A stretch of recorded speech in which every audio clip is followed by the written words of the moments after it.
எதுக்கு நான் டெவலப் ஆகணும் அப்படின்னு கேட்குறீங்களா? அப்போ உங்கள் மேலே ஊற்றப்பட்ட அபிஷேகத்தினுடைய ரீசன் என்னையா? ஏதோ அங்கே யாரோ ஒருத்தர் பாட்டு பாடுவார், enjoy the presence of the லார்டா, அதுக்கு தான் உங்களை அபிஷேகம் பண்ணாராமா?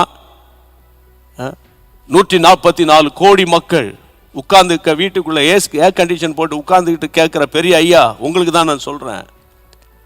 எத்தனை வருஷமா நீங்கள் செய்திகளை கேட்டு கேட்டு கேட்டு கேட்டு கேட்டு உங்களால் இந்த நீங்கள் சம்பாதித்த ஆத்துமாக்கள் எத்தனை? இதுக்கு நீங்கள் பதில் சொல்லுங்க, பதில் சொல்லுங்க. மனசாட்சி இருந்தால் பதில் சொல்லுங்க. சரியா? நீங்கள் சம்பாதித்த ஆத்துமாக்கள் எத்தனை? நீங்கள் சம்பாதித்த ஆத்துமாக்கள் எத்தனை? உங்கள் நிமித்தம் எத்தனை ஆத்துமாக்கள் சபையில் சேர்க்கப்பட்டிருக்கு? இல்லை ஒரு வாரம் என் மகா வீட்டுக்கு போயிட்டு வந்தேன், ஒரு வாரம் என் மகன் வீட்டுக்கு போயிட்டு வந்தேன், ஒரு மாதம் நான் ஃபாரினில் போய் உட்காந்துட்டு வந்தேன், இப்போ நான் இங்கே உட்காந்துருக்கிறேன், இப்போ உங்கள் செய்தி கேட்குறேன், ரொம்ப நல்லா இருக்குது. நீங்கள் நல்லா இருக்குன்னு எனக்கு சொல்ல வேண்டிய அவசியமே கிடையாது. எதுக்கு இது என்ன ஹோட்டலா சாப்பாடா? நல்லா இருக்குது. ஆமாம். எதற்காக ஜீவனை கர்த்தர் கொடுக்கிறார்? எதுக்காக ஜீவனை கொடுக்கிறார் ஆண்டவர்?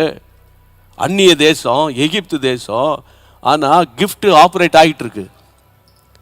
ஆமாம், அந்நிய ஜெயிலில் கிடக்கிறான், கிஃப்ட் ஆப்ரேட் ஆகுது.